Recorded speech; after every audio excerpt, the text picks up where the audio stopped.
Form teaching and learning.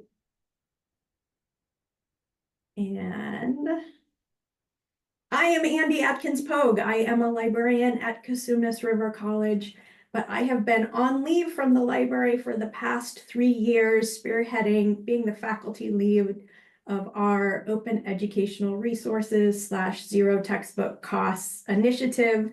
We have a goal to become a zero textbook cost college. And I'm joined today by my colleague Feiruz, and I'm going to let her introduce herself. Hi, everyone. My name is Feiruz Ahmed Ramirez. You're more than welcome to call me Feiruz or Rosie. I teach English composition and English as a second language, mainly integrated reading and writing classes at Cosumnes River Community College. I also work for Sac State Student Affairs for the EOP Summer Bridge programs, where I'm the English composition faculty coordinator and a first-year writing instructor as well. Happy to be here. Today, our goals for you, I'm going to share a little bit about what's happening at our college and some of the work that we've done so far, and I'm going to share some definitions with you regarding open pedagogy. But really, the bulk of our presentation is coming from Feiruz, and she's going to talk about her part.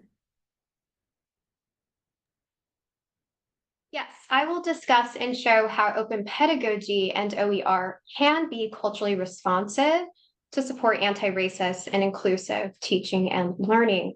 I will also ask the audience to interact and evaluate students as open learning artifacts as well. And I want to just let everybody know that I do have multiple monitors, so if I'm looking away, it's just that I'm looking at another screen. I do have chat open, so I'm going to try to be monitoring that as we go along, but of course there's going to be time for interaction throughout the presentation.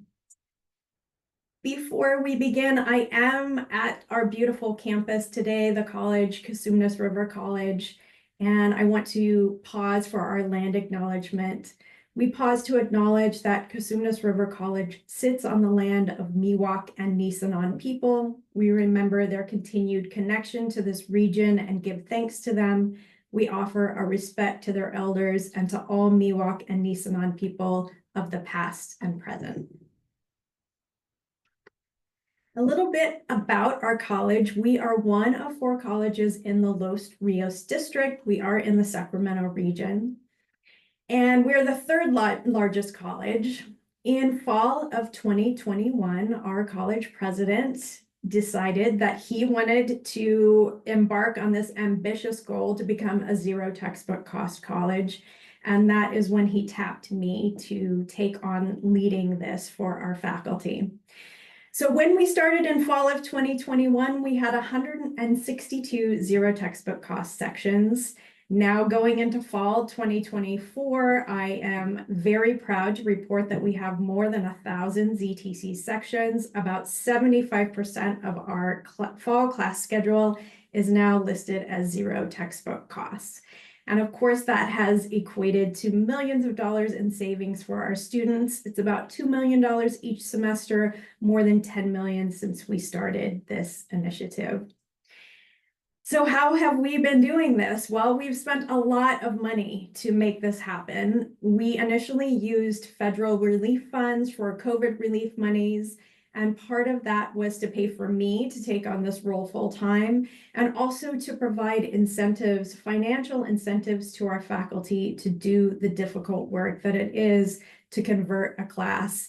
And primarily, we want faculty to focus on open educational resources.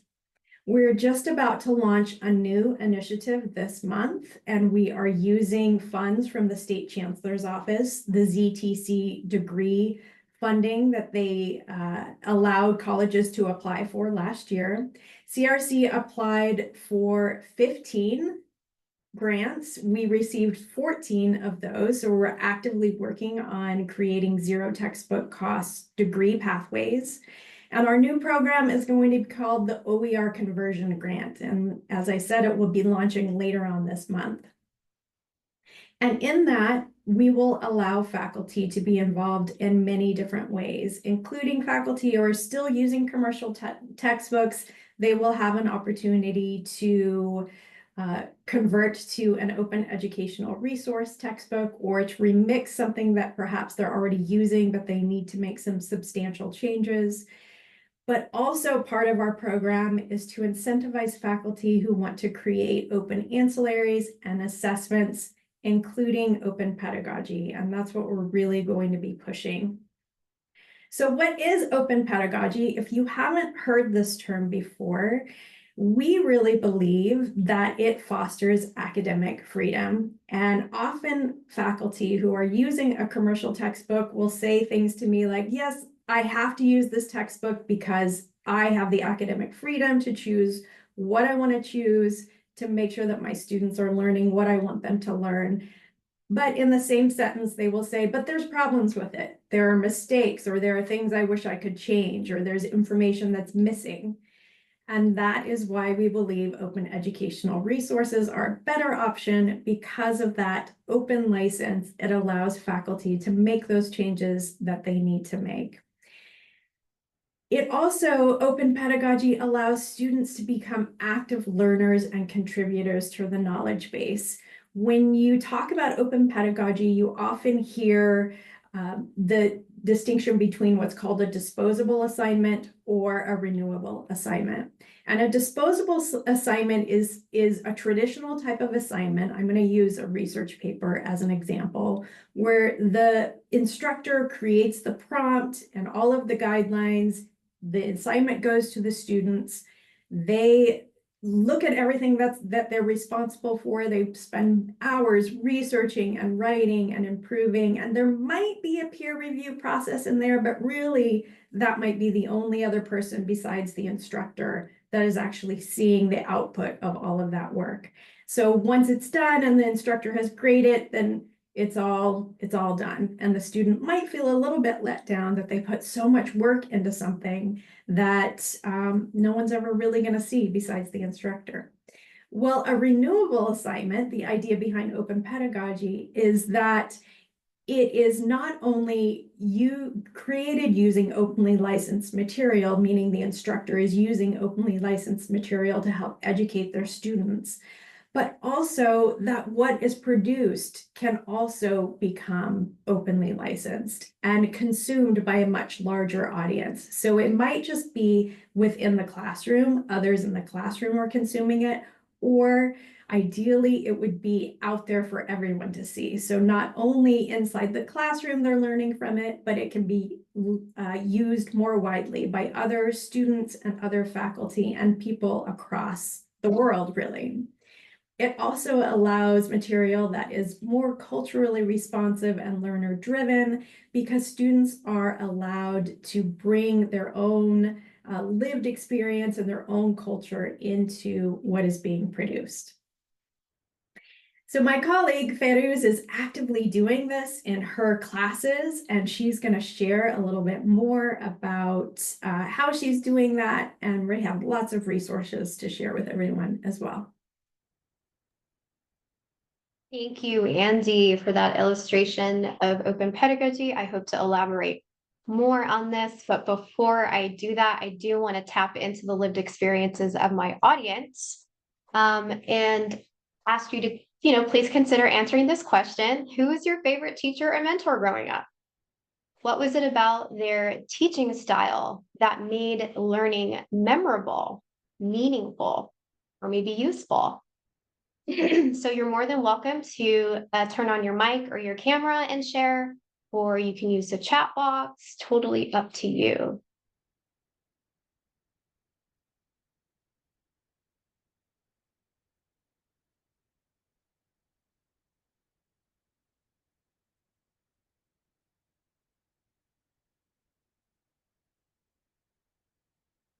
Christina Springfield writes, explore my own interests, passions, pasts, and, I missed the last part.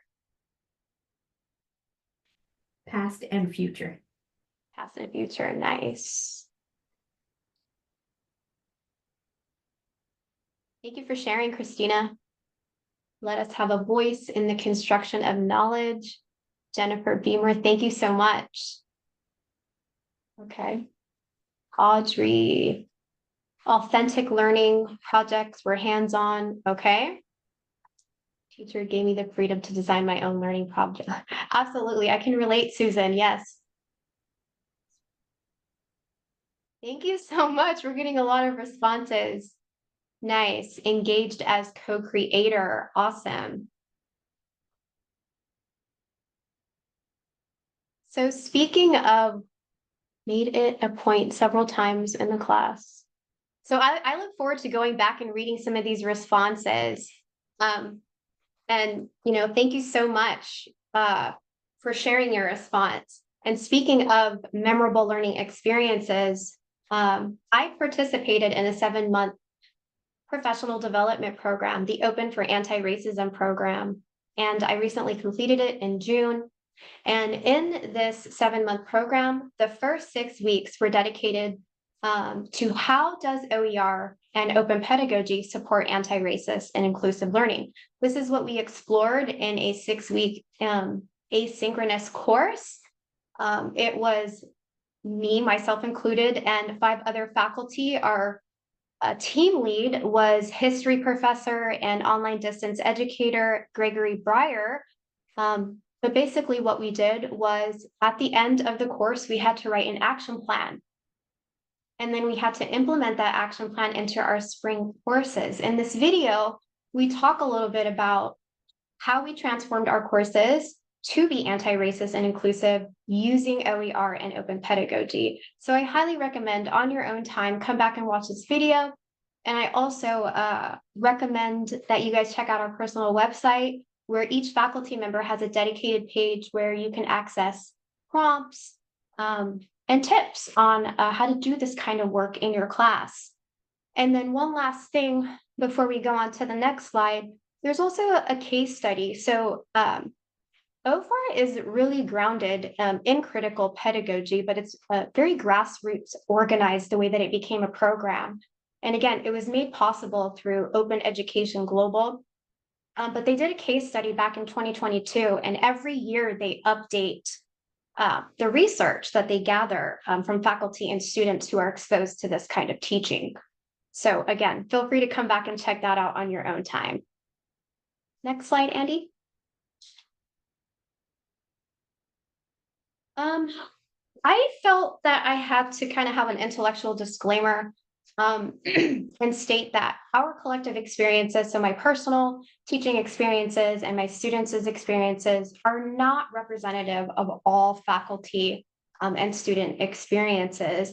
And I'm sharing my experiences for the sole purpose of improving teaching and learning, right? And to just inspire other faculty as food for thought. It may or may not work for you. Especially if your institutional stakeholders are not supporting you in this kind of work. I totally understand. But yeah, I just wanted to say that and then kind of give a blast from the past shout out to when I started practicing these kinds of, I guess you could say, open pedagogical practices, but anti-racist, culturally responsive wasn't really used at the time. Back in 2019, here I am at the bottom left. That's my first English 5 class at Sac State. And then the top left, that's my summer bridge program students. They completed a 16-week accelerated academic literacy class, which was originally supposed to be a 16-week class in 6 weeks. And then the right over here, I didn't have any pictures of me and my CRC students, but this was me when I was an instructor assistant and Dr. Gale's English 300 class at Cosumnes River Community College. So yeah, just again, keeping in mind those disclaimers, and just wanted to do a shout out to all my students and experiences that I have had doing this work. So I also now want to take an opportunity to kind of illustrate and show the connections between anti-racist and culturally responsive teaching in relation to OER and open pedagogy. So at the heart of all this work is critical inquiry. Critical inquiry is central to diversity, equity, and inclusion work because students and faculty are explicitly engaging in critical analysis and self-reflection to reveal structural inequities in all disciplines, while simultaneously also acknowledging and opposing racism by leveraging tools and strategies to design inclusive courses with more representation, hence the OER. It supports academic freedom to do anti-racist teaching and to make learning more inclusive and culturally relevant to the students we serve, right? And to center different knowledges and practices that have been excluded from many disciplines. So a perfect example of this is Indigenous knowledge and BIPOC scholars, authors. Open Pedagogy invites both faculty and students to actively explore, investigate, critique, revise, reform, or edit historical or current narratives presented in the discipline, or use students' lived experiences to make meaning with the content or skill being learned. So as a student, am I invited to use my lived experiences in the class to make connections to learning content? Am I allowed to ask critical questions? Is a legitimate question to ask and to think about. Next slide, Andy. So how did I implement these frameworks into my English 300 class? I just want to preface that originally I was only going to implement my action plan into my English 300 class. I did a shotgun approach with my ESL class. I'm not going to get into so much detail about each unit. I just want to focus on one unit, my research and mass communications unit for my English 300 class. And the question guiding our research for this module was, how can oral history stories lead to an inclusive democratic society? Before students even started talking about research or doing research, I had them complete a cognitive and confirmation bias module to better understand, the psychology behind deeply held beliefs about controversial topics such as race, immigration policy, and war.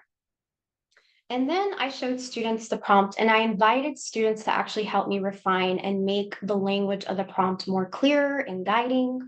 And I wanted to make sure that students had options for this project. So students had the option of representing their personal family history juxtaposed against what has already been said or documented, not documented about their personal histories, right? To add nuance and complexity to their personal stories, because I feel like that is oftentimes what is missing from topics, from texts, is nuance and complexity.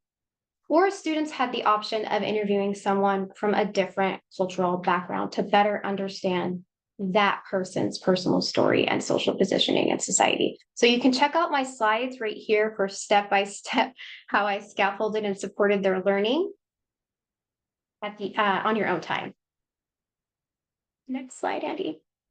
So I wanted to talk a little bit about how did I activate schema? How did I activate schema to get students thinking about what is solidarity, what is integrity, as it pertains to this research unit and research this topic. So I asked students, what does solidarity and integrity mean? You're more than welcome to look up these words in a dictionary, but if you're like me, when you look up words in a dictionary, many of the meanings are very stale and abstract. Humans are the ones who give meaning and add more meaning to the words. So I said, you come up with your own meaning, write your definitions of solidarity and integrity, and then I want you to comment on 2 or 3 classmates that you feel even enriched your definition better or made it more enriching, more meaningful. So students did that. And I just want to read one of students' responses. I think both of these words are interconnected. Solidarity is unity. Solidarity is a blessing only if we accept the fact that we are all different.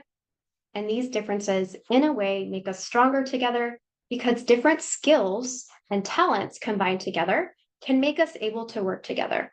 On the other hand, integrity is when someone is able to side with truth and staying truthful to their values and people around them. Integrity is also loyalty and respecting others' personal boundaries and values. Therefore, in order to achieve solidarity, we must show integrity.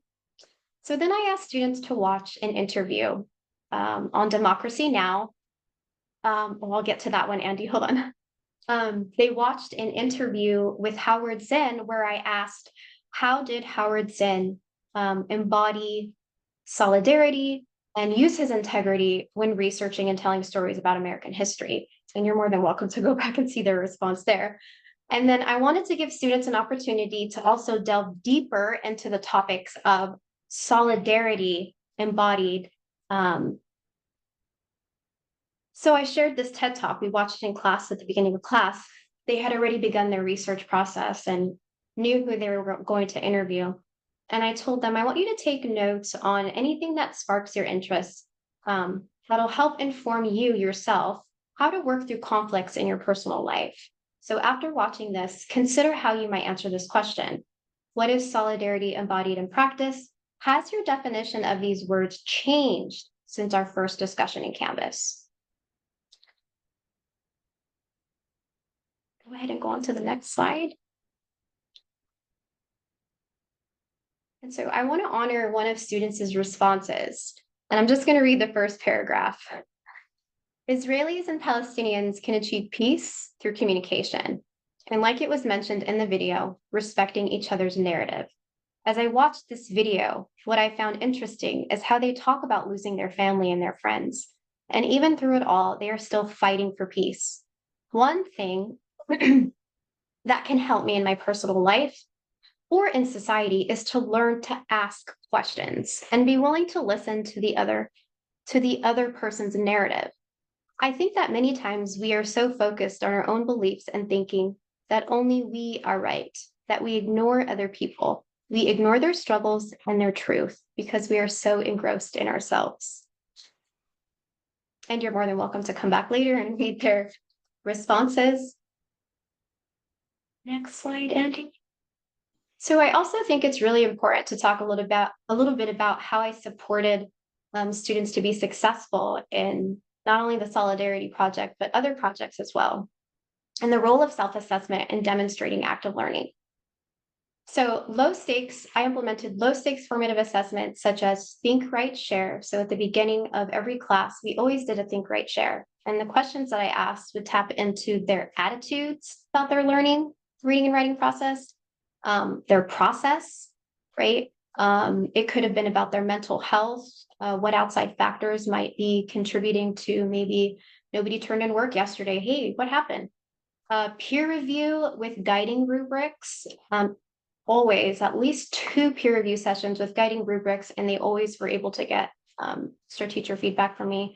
Revision plan write-ups, collaborative workshops and discussions is actually when I would show open students' works, and we would look at the strengths and limitations of the way that a specific piece was created and talk about, how we can consider these when creating our own projects for a specific assignment.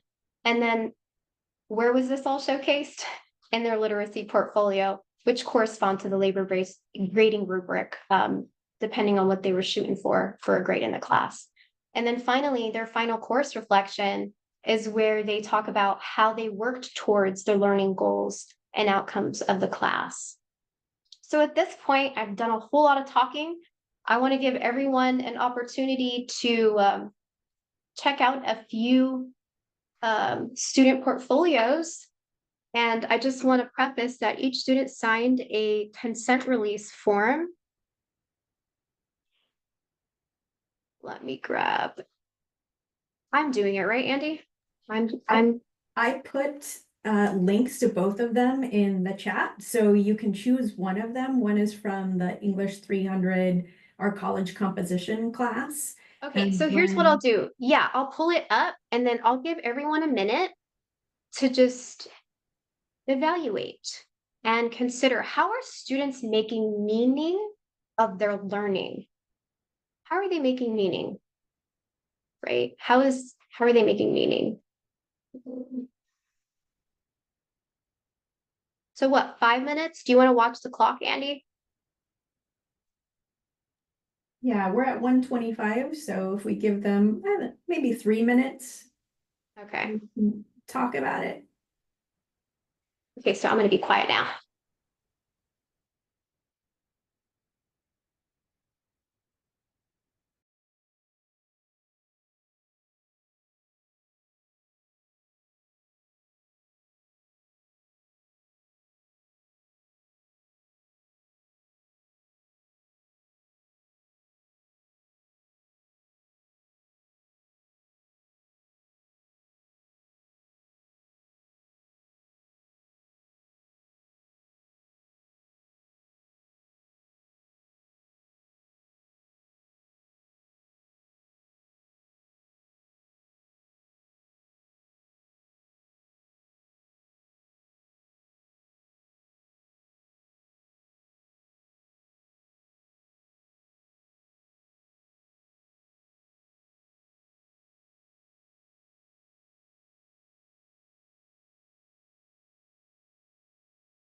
All right, I think we should come back and let's talk.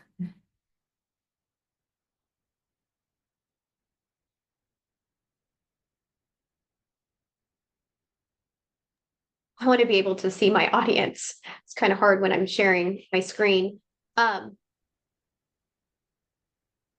So did you at least have an opportunity to look at one of the portfolios? Would anybody like to share their reactions, concerns, or maybe you're inspired, maybe not? I'm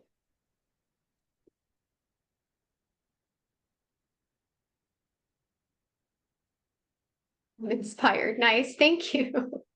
Again, I'm happy to answer any questions. Michelle has her hand raised, please. Oh, let me go back. Sorry about that.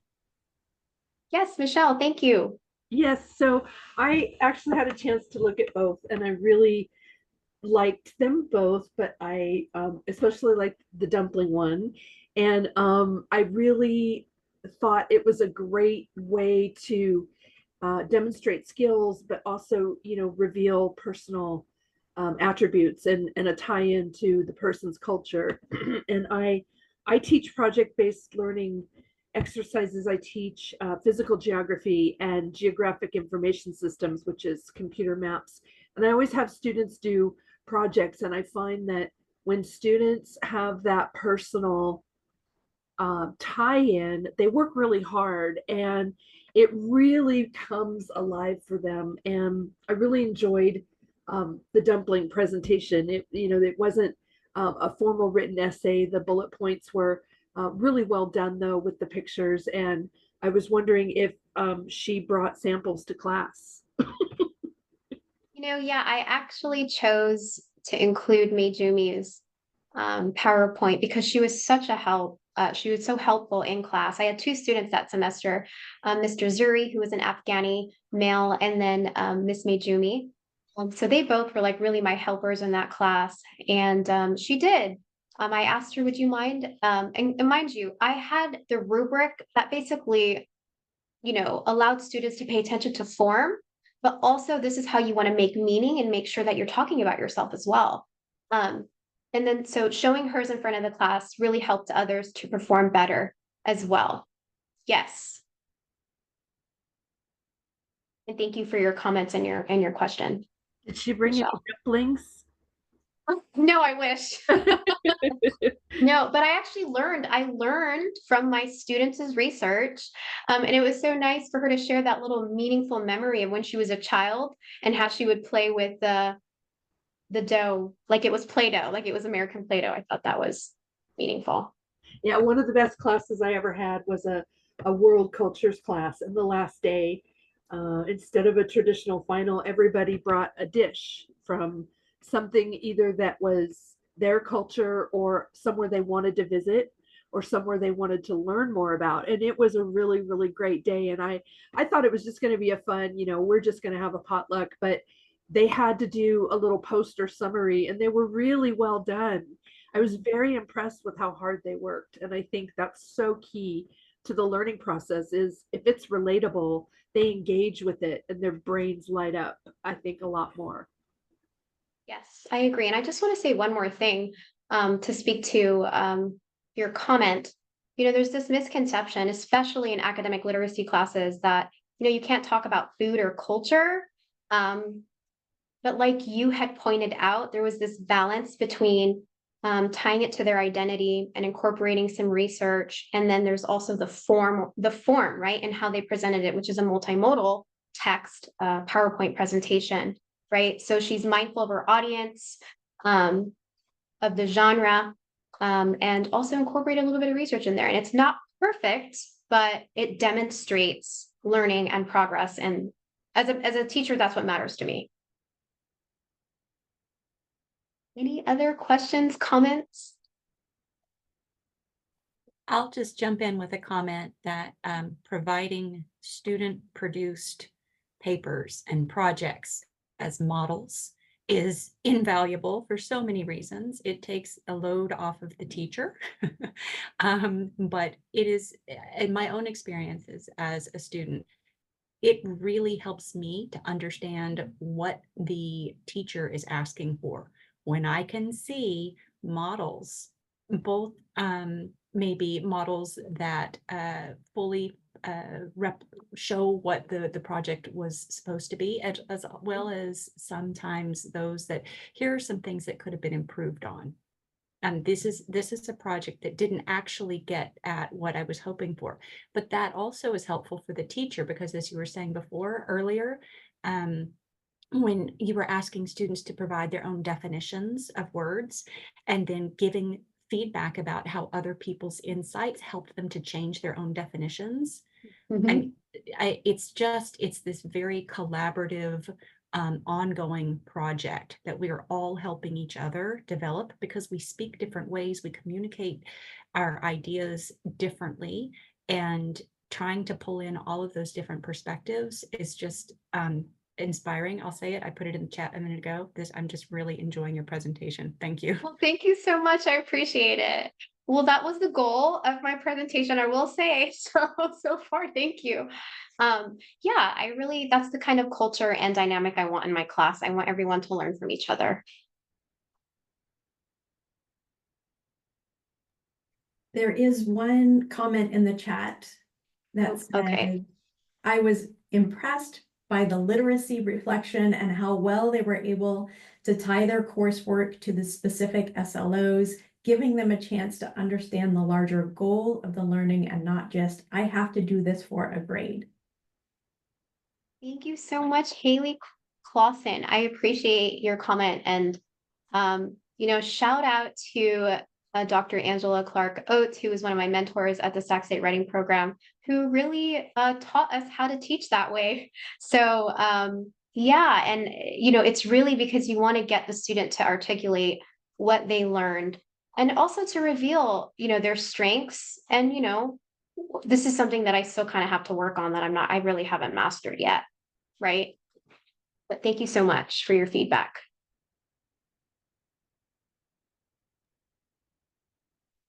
All right, are you ready to move on to the next slide? I am. If there's no more comments, questions, yes, ready to move on. Okay.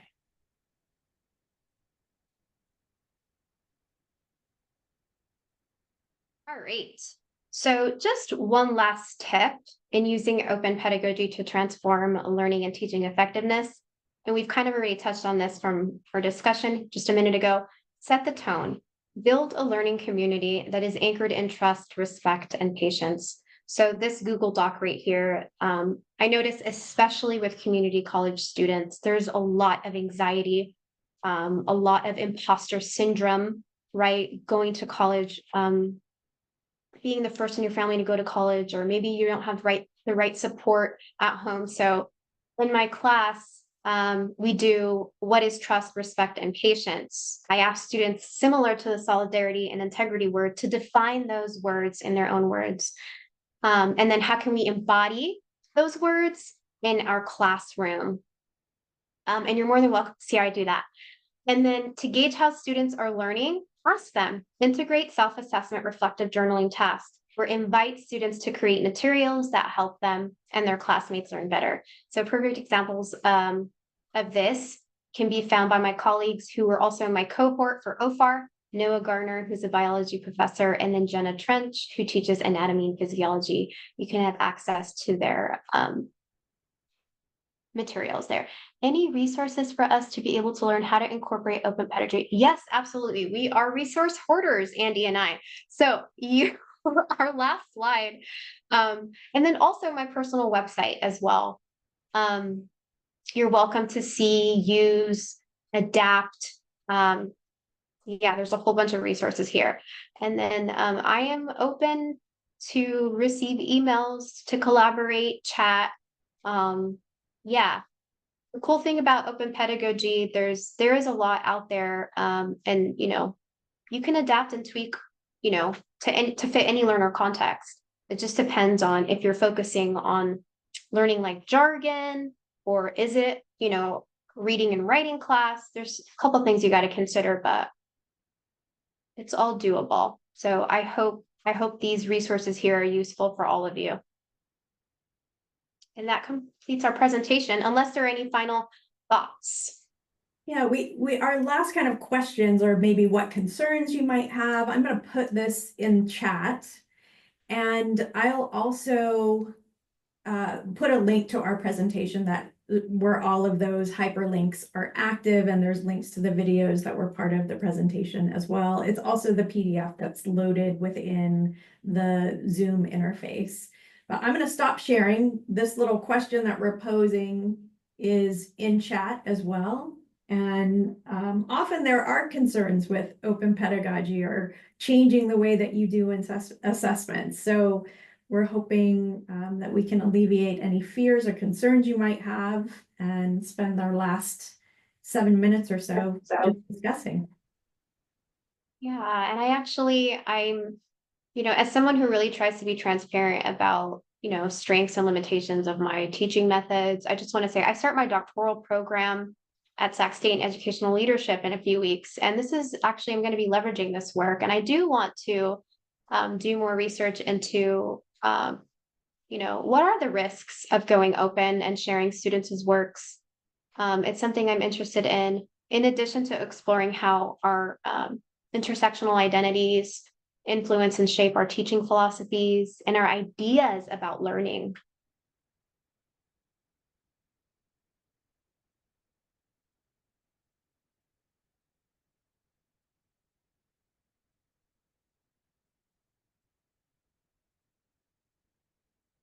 Do you ask students to apply or have option to apply ACC license to their work? So what I do is when I notice, and here's the thing, like I'm looking to see, I'm paying attention to if I can see how students are demonstrating their learning. And if I think there's a good model representation of, maybe a faculty member or another future student that could benefit from, I will say, hey, I will share the handout, and I'm happy to share it with all of you as well. That's actually one thing that we didn't include, Andy. It's a handout that they fill out that explains. Let me see here. I'll show an example if you all would like. Just one moment here.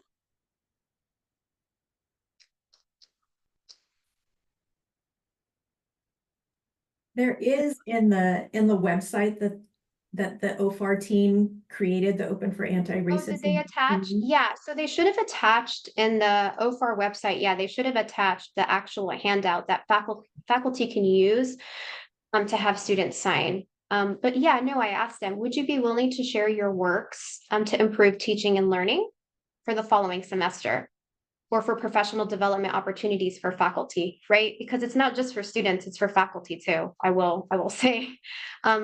Because, we want to demonstrate the efficacy of open pedagogy. I thought I had my personal website up, sorry. But if you go to my personal website, you'll be able to see what the handout looks like.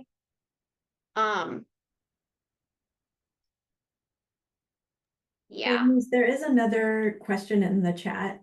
Sorry. I'll read it to you. Since this is so student driven, how do you handle instances where students don't engage with the course content despite your best efforts to invite them? That's a really good question, and I appreciate that question.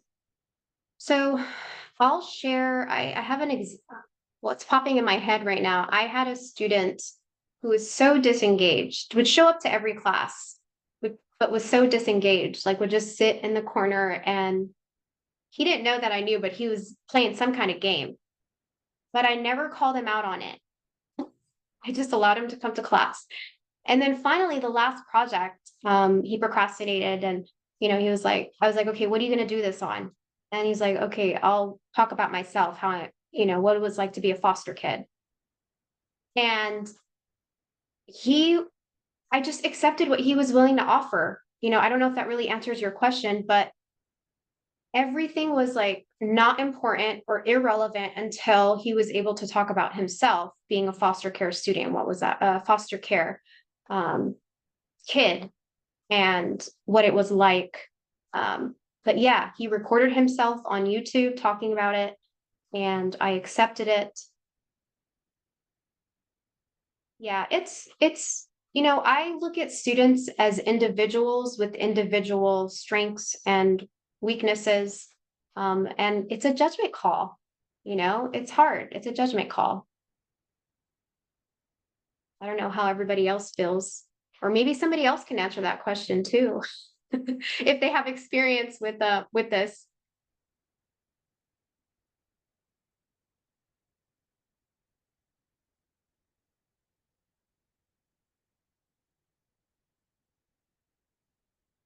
Yeah, I really do just try to show students grace and accept what they're willing to offer. But also yeah. It's 50-50. It's like I'm putting myself out there, but they also have to put, there has to be a little bit of effort there too. Again, it's a judgment call.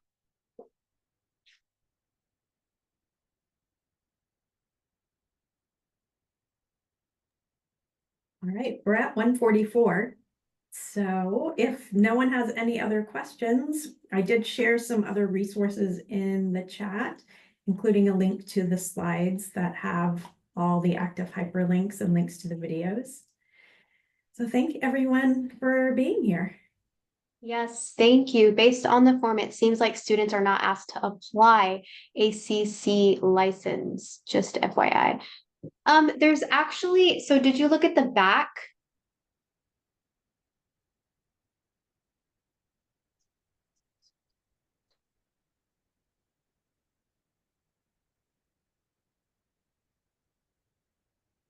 Yeah, I'll look closely at that. Thank you for pointing that out.